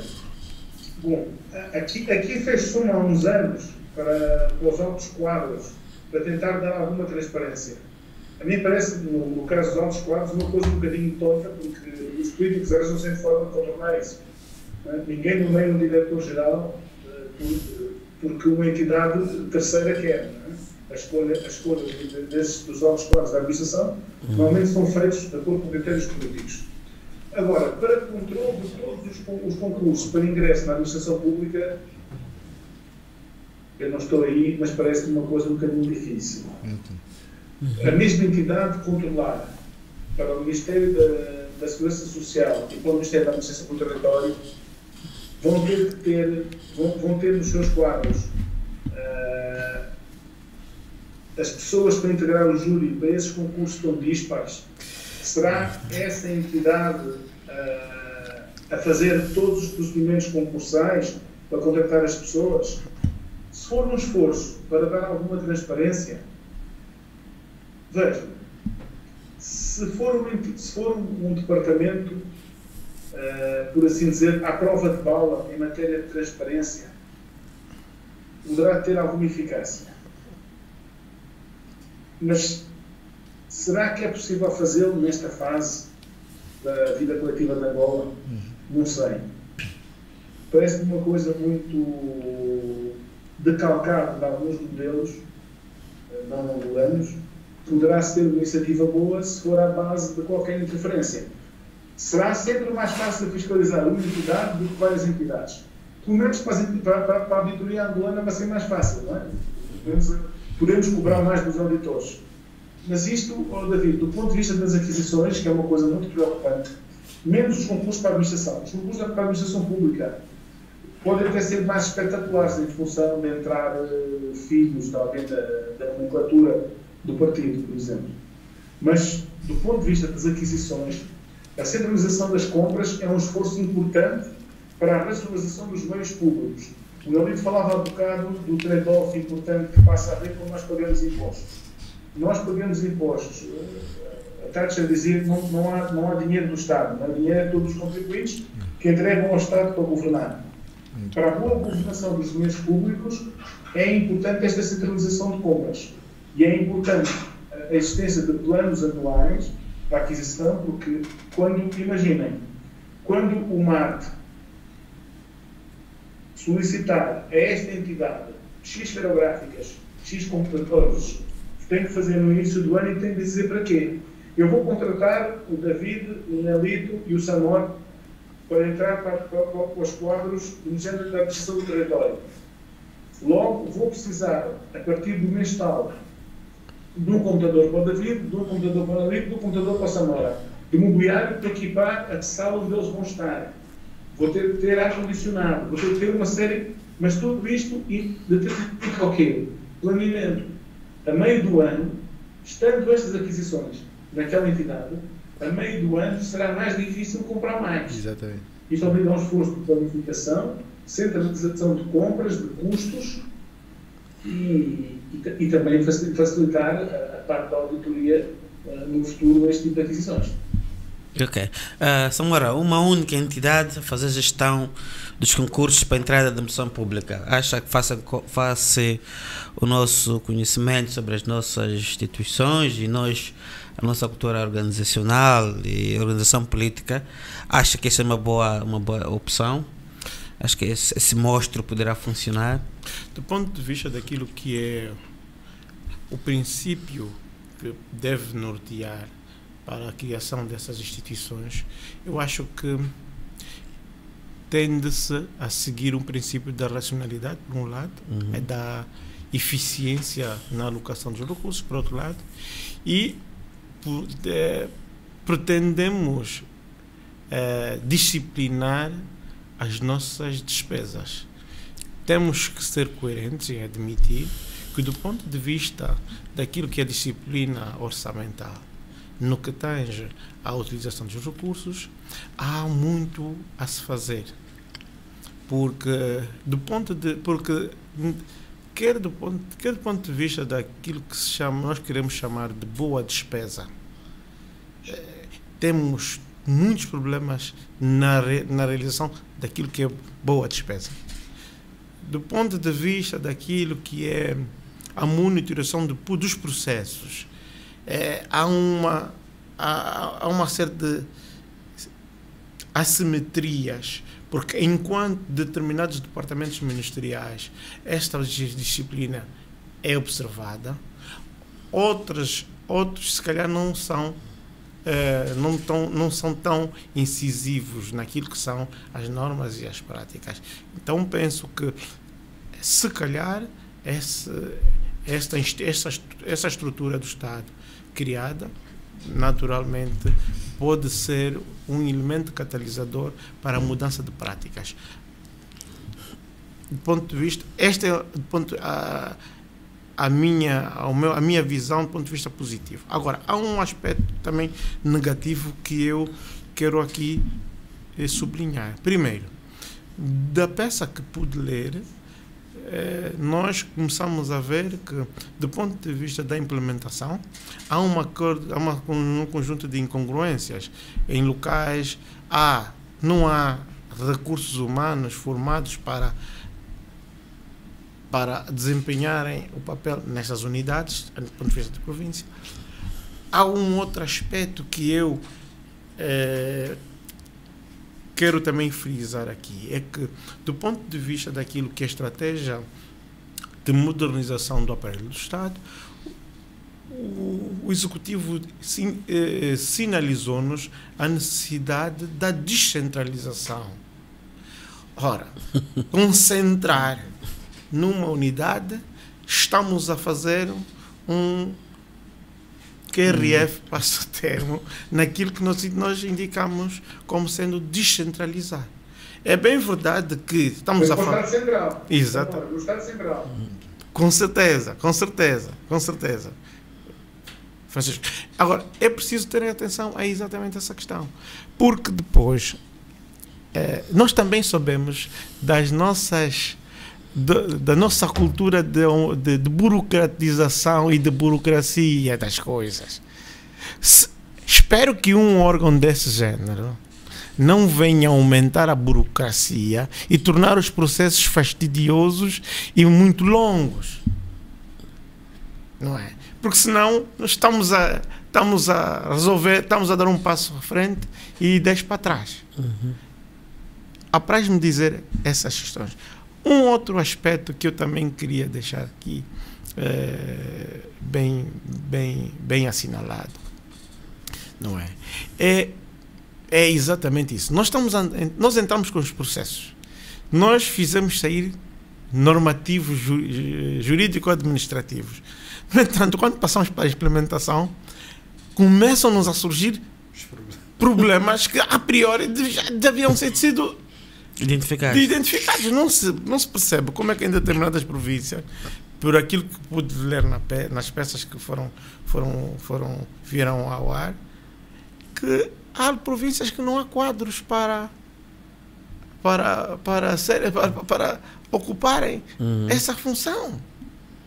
Não há quadros superiormente formados para isso. Não parece coerente num processo, não é? Mas, volto a sinalizar, é muito importante uma unidade dessas, no sentido de nós melhorarmos a afetação dos recursos. Eu acho que é muito importante. Tá bem. Nelito, ligava isso com outra questão também a nível de contratos e a nível de racionalização, e também decorrente da conversa que tivemos da entrevista do governador do BNA. O Estado decidiu que os estrangeiros, todos os estrangeiros que trabalham em Angola, terão de abrir contas nos bancos nacionais para receber os seus salários e depois eles próprios fazerem as transferências dos seus salários para os seus países. É necessário? É oportuno? Assim, eu acho que nós, mais uma vez, voltando aos problemas estruturais que o país tem, muitas vezes queremos tomar aqui uma decisão, aprovamos uma medida que até faz sentido em muitos países do mundo, mas só que depois o grande tema está a capacidade de execução face ao problema que nós vivemos é que a torna mais complexa. Por um lado, se eu for, mesmo que esteja como estrangeiro, se for trabalhar em Portugal, sou obrigado a abrir uma conta lá, em Portugal ou em qualquer outro país do mundo. Portanto, é um processo perfeitamente natural e tem que haver. Agora, a grande questão é, face à urgência que as pessoas têm depois de transferir estes recursos ou parte destes recursos para fora, como é legítimo, porque quem tiver de passagem, tiver compromissos fora, tem que pagar a casa, tem responsabilidades fora. Vamos pôr então as pessoas também a viverem um bocado daquilo que é o drama de raspar aqui a panela, o fundo do tacho da panela à procura das divisas, né? Mas pronto, isto já faz parte do problema estrutural que existe, que é a falta de recursos, porque existem aqui um conjunto de medidas que se quer tomar. Eu acho que é... Achas pela informação que tu tens, e achas que uma empresa petrolífera que está a receber todos os dias, pessoal, a vir, achas que isso tem execuibilidade? Não, assim, no caso das petrolíferas acaba por ser diferente. Eu por acaso fiz esta pergunta a uma pessoa amiga que trabalha no setor petrolífero, que me diz que primeiro as petrolíferas, pronto, como é todo negócio feito em dólares, portanto a moeda de referência deles é outra, né? No caso dos expatriados que vêm, muitos deles não têm contratos diretamente com a petrolífera em Angola, têm um contrato fora. Mas então esse impacto será em que setor? Isto vai ser, eu acho que não vai ser todo no setor petrolífero. Eu penso que deve ser, imagina, vou-te dar vamos buscar aqui um exemplo, para que tu contrates alguém para vir trabalhar aqui na rádio, né, na condição de expatriado. Então esta pessoa terá que, porque o contrato que ele vai estabelecer é com a tua entidade cá, embora venha como expatriado. No caso do setor petrolífero, o contrato, imagina, com uma Total de um expatriado que vem, é feito lá. Portanto, o que ele recebe aqui, e que já recebia antes aqui, em que recebia as ajudas de custos em quando. Samora, se isso não afetando o setor petrolífero, acha que terá impacto que isso tem então? Aquilo que eu vi, disse, acho que o ministro, que certas empresas têm feito fuga de capitais posterior através de pagamento de salários. Tirando o setor petrolífero, não é? O que eu também tenho alguns colaboradores expatriados, mas todos têm contas cá em Angola. Ou seja, que empresas é que geralmente fazem situações dessas. Que impacto, ou seja, essa lei estará a impactar quem, sinceramente? Que setor? Não, é preciso termos algum cuidado quando diz que não vai. Assim, a economia de Angola, naquilo que é empregabilidade, naquilo que é economia na realidade, é mais de 60% do setor petrolífero. E ter a ilusão, se no quadro daquilo que é a legislação que existe, há um regime de exceção para o setor petrolífero, uma medida dessas, se estamos a dizer que o setor petrolífero está fora, não vai ter, quer dizer, não é uma questão de estar de fora, a questão está na natureza dos contratos. Não, imagina, por isso é que eu estou a dizer. O expatriado da Total, ele celebrou o contrato com a Total, imagina, em França, com a casa-mãe, né? E vem em comissão de serviço. Sim, exatamente, mas o ponto é, ok, tudo bem, então qual é a rácio disso? Sabes qual é o grande problema que existe aqui em Angola nisso? É que está-se a perde-se muito tempo aqui, a ideia de vamos à procura dos malandros, dos bandidos e tal, estão a levar, em vez de atacarmos de facto, ou tomamos as medidas em consciência com aquilo que é padrão, ou que nós vemos que se adapta à nossa realidade, ou então fazemos aqui um melhoramento nos processos. Agora, tentar justificar as medidas com a procura do bandido ou do malandro não faz sentido, nem fica bem ao governador do BNA pôr as coisas nesses termos, né? Por isso, é o que eu costumo dizer, o que é de justiça é tratado pela justiça. Agora, o que é eficiência a nível dos nossos sistemas e dos mecanismos de controle, eventualmente, para se manter os recursos aqui, sejam eles de que dimensão forem, que sejam tratados dessa forma. Agora, naturalmente, poderia eventualmente existir no passado situações em que uma vez que o sistema podia estar montado de forma imperfeita e haver aqui eventualmente algum espaço para se justificar transferências alegando o pagamento de salários fora. Sim, mas isto é um processo. Agora, o processo de mesmo que as pessoas trabalhem cá e tenham uma conta em kwanzas na moeda local, aliás, ou em dólares ou o que for, portanto, para mim é um processo perfeitamente normal, que não. Acho que o excesso de justificação para uma coisa que é normal acaba por tornar as coisas mais duvidosas. O país quer se diversificar, o país quer atrair capital estrangeiro. Já percebemos que sem investimento estrangeiro temos poucas hipóteses de fazer a tal diversificação, não é? Esse tipo de leis, estamos a falar da lei que vai obrigar todos os estrangeiros a criarem conta bancária cá, depois eles depois pessoalmente fazer as transferências. Há pouco o governador do BNA disse-nos que é muito difícil, porque as pessoas inclusive preferem comprar na rua do que ir ao banco comercial para evitar formalizações.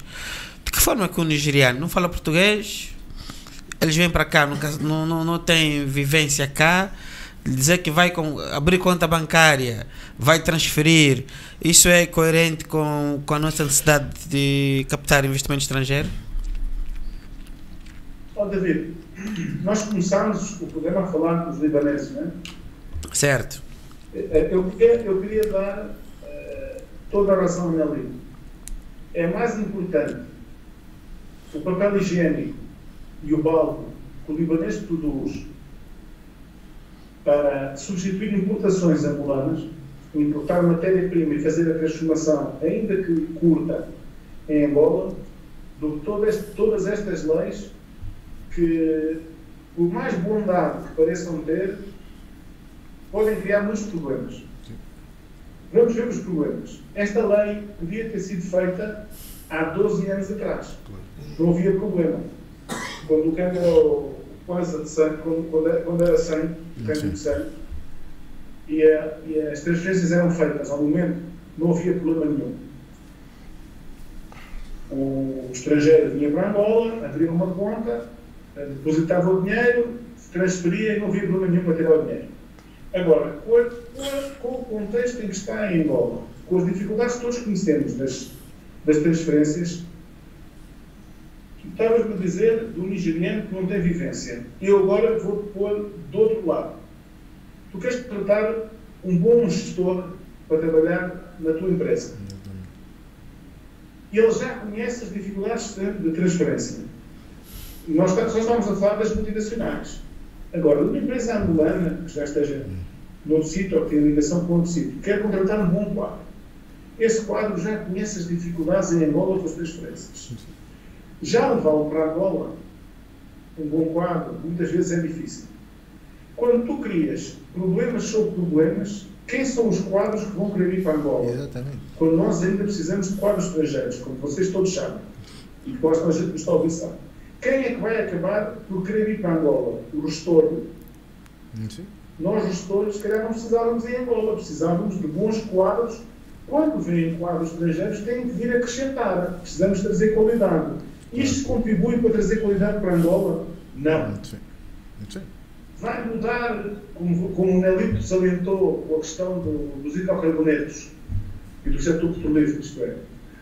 Vai mudar muito nesse setor que é, na verdade, o que alavanca a economia angolana? Não. Para que é que isto serve? Serve como medida de princípio, pode servir, e serve também, de alguma forma, para tentar captar mais algumas divisas, para obrigar as empresas a trazerem mais divisas para Angola e tê-las lá há algum tempo. Eu confesso que gostei muito pouco das coisas que o governador do BNA pratica.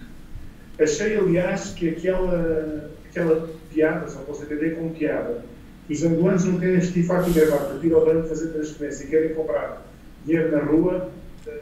Achei que o governador do BNA tinha muito poucas condições para continuar governador depois de ter dito aquilo.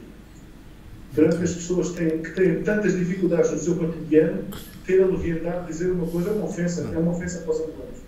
Sinceramente, vi aquilo como uma ofensa para os angolanos. Como tal, eu estou com vocês nisto. Acho que vem criar dificuldades substanciais à Angola. A Angola precisa de captar bons quadros. Isto não é forma de trazer bons quadros para a Angola. É mais uma forma de trazer retorno e, efetivamente, não ataca os problemas estruturais da Angola. Isto é uma questão secundária que podia ter sido colocada há 10 anos atrás e hoje não seria um problema no contexto atual. Colocar a legislação desta natureza pode ser um problema. Ok. Está bem. Portanto, agora vamos falar do último tópico. Também uma continuação de uma conversa do fim de semana passado. Tem que ver com a reportagem que a SIC fez, SIC Notícias, sobre crianças desnutridas no bairro de Cassange. A situação evoluiu, houve uma matéria da TPA que foi procurar o jovem, como o jovem declarou que na verdade só eram 4 crianças, não 800 crianças, e que também que não estavam concentrados em nenhum lugar específico. Daí de certa forma resultou algumas leituras que tivesse havido uma motivação tendenciosa que geralmente se atribui a SIC, quando nas matérias trata sobre Angola. Mas acho que entre terça e quarta-feira a Zimbo fez um direto com Ricardo Costa, diretor de informação da SIC Notícias. O Ricardo lá prestou o esclarecimento, dizendo essencialmente, em primeiro lugar, que a SIC contactou antes a assessoria de imprensa da Presidência da República e do Ministério da Ação Social, bem como da Embaixada de Angola em Portugal. E também a SIC disse que entendeu que em princípio a senhora lá em Portugal teria alguns interesses mais de dinheiro, por isso a SIC não colocou IBANs, nem falou de políticas de recolha de doações de crianças em Angola. Ou seja, supostamente, segundo para Ricardo Costa, a SIC tomou todas as precauções. O jovem Helder disse aqui que foi manipulado, etc, não é? Depois criamos também aqui uma narrativa de vitimizar o jovem, não é? Dizendo que foi manipulado pela senhora ou pela SIC, etc, não é? Que está nesse momento, o jovem nesse momento está em prisão preventiva, acusado de associação criminosa e qualquer coisa de fraudação. Nelito, podemos começar por ti, sim. Pois eu acho que primeiro eu queria aqui fazer uma ressalva, não é jeito de brincadeira, mas acaba por ser um bocado. Angola é interessante. Nós temos aqui às vezes uma capacidade de pegar no assunto, desmiuçamos a parte menos interessante das coisas, aqui um bocado da mania da perseguição em relação. Que acaba por ser também em algumas coisas em relação a quem fala de nós ou de alguma coisa que tenha a ver connosco, que aquilo que é de facto tem sumo, né? Existem aqui para mim duas coisas que têm interesse nisso. Uma delas é de facto a chamada de atenção à questão da malnutrição e das pessoas que vivem naquelas condições, das crianças, portanto, e eu acho que a televisão deu o seu trabalho até de fazer uma reportagem lá e pôr as pessoas com as barracas lá atrás a dizerem que aquilo é falso, né? Nós estamos a ver as casas de chapa, mas verdade seja dita, manipulou-se as pessoas para fazerem aqui um desmentido com a barraca lá atrás, portanto quase que aquelas situações não existem. Por outro lado, há um tema que é de natureza criminal que tem a ver com a suposta tentativa de aproveitamento, né? Para se ganhar, para se receber dinheiro nos fundos. O Helder Silva lá ao sítio, ele também, pronto, como se diz na gíria, sacudiu a água do capote, diz que a outra senhora, diz pronto, quase que foi manipulado, mas pronto, aquilo pode eventualmente ter havido aqui sim, há aí matéria que pode ser passível de ser vista do ponto de vista criminal, né? Primeiro, agora é preciso ver se de facto aquilo foi consumado ou não, né? Se depois disso a senhora de facto recebeu dinheiro, é preciso separar aqui se é uma tentativa ou se de facto aquilo foi executado. Eu acho que são as duas coisas. Portanto, o facto dele estar a ser acompanhado do ponto de vista da investigação criminal e da justiça é importante que assim seja e faz parte do processo. Eu penso que a Procuradoria-Geral também pediu apoio da Procuradoria está a pensar em pedir apoio também, que é para de facto ver. Eu acho que faz sentido haver, ainda que se torne um caso que depois seja analisado em Portugal, mas eu acho que faz sentido haver este acompanhamento, porque assim, existe também, não nos podemos esquecer que isto pode não ser um caso isolado, existem muitos casos de aproveitamento face às fragilidades, quer do ponto de vista nutricional ou das carências que a África tem, né, e que Angola tem, portanto, como este já devem ter surgido muitos outros. Agora, o tempo que se dedica a fazer um desmentido, se assim que fez de propósito, se não fez de propósito, não, eu acho que isso não é relevante, né? Não é relevante, porque as coisas que de facto deviam ser relevantes, na minha opinião, que são estes dois casos, ok, fala-se mais da questão do elder do que da questão dos miúdos. Faria, por exemplo, muito mais sentido poder-se olhar então para esta questão e para os centros que acompanham o tema da nutrição em Angola, do que andamos aqui a gastar tempo de antena na televisão, que podíamos estar a abordar outras coisas, para irem a querer fazer desmentidos, né? O miúdo depois vem dizer que não, depois aquela contra-informação que já circula também na internet, a dizer quem pode ter havido influência de partidos políticos. Eu gostava de não perder muito tempo à volta daquilo que eu não assunto e focar-me só naquilo que é essencial, que é a questão que acho que a justiça está a agir e que haja, pronto, em conformidade com aquilo que tem que ser feito, e que isso seja um mote também que é para nós podermos olhar para esta questão de saúde de forma mais Samora, dá a sensação, não é? Que, número 1, está esclarecido, que é assim, que prestou contactos, não sei o quê, está esclarecido que não é dentro das crianças, assunto resolvido. Também tens essa sensação? Olha, eu tenho a sensação, por um lado, que nós, sociedade, reagimos muito mal a determinadas situações como essas. Ao ponto de, da primeira vez que eu vi o jovem Elder, né? Elder Silva, a ser entrevistado pela TPA, eu vi nele um indivíduo completamente intimidado, e uma pessoa intimidada, acho que às vezes até nem está no uso das suas faculdades. Desculpa a expressão. Medo. Medo. E depois não fala coisa com coisa. Porque foi aquilo mais ou menos que eu percebi da intervenção do Ricardo Costa. Disse, não, o que o senhor disse não é aquilo que nós temos aqui, isso é assim. Quer dizer, ele, a dada altura na entrevista com a TPA, ele dizia que nem sabia do paradeiro dos membros de família dele, em casa, que fugiram.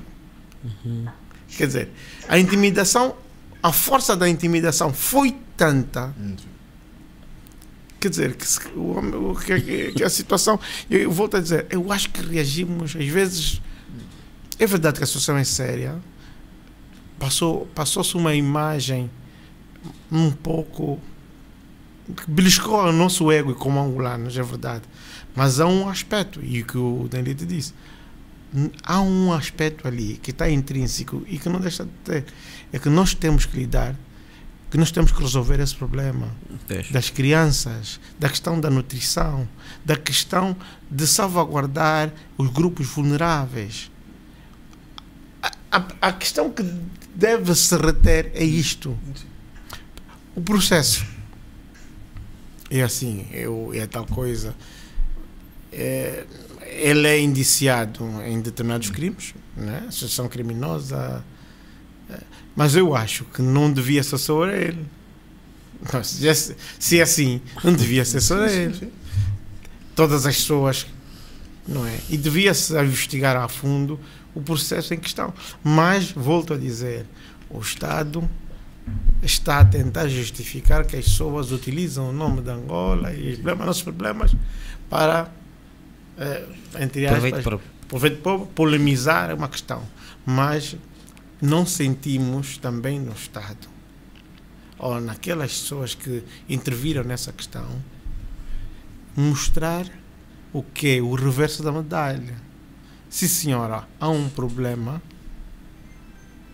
deste tipo em Angola. Nós temos políticas de apoio social neste capítulo. Justifica com isso. Exatamente. E se nós soubéssemos que é essa questão, está aqui as instituições que tratam dessa questão. Eu acho que seria uma imagem mais forte, claro, mais institucional na salvaguarda daquilo que é o problema que estava ali. Francisco. Bom, assim que fez mau jornalismo, né? Angola tem muitos problemas, pode ter alguns até parecidos com estes, não é preciso encontrar um que não existe e fazer notícia disso.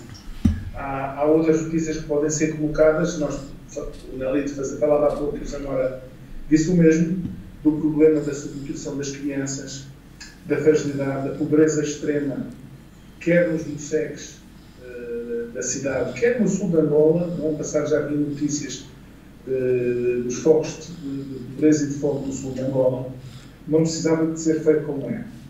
Mas o essencial é exatamente aquilo que o Nelito dizia.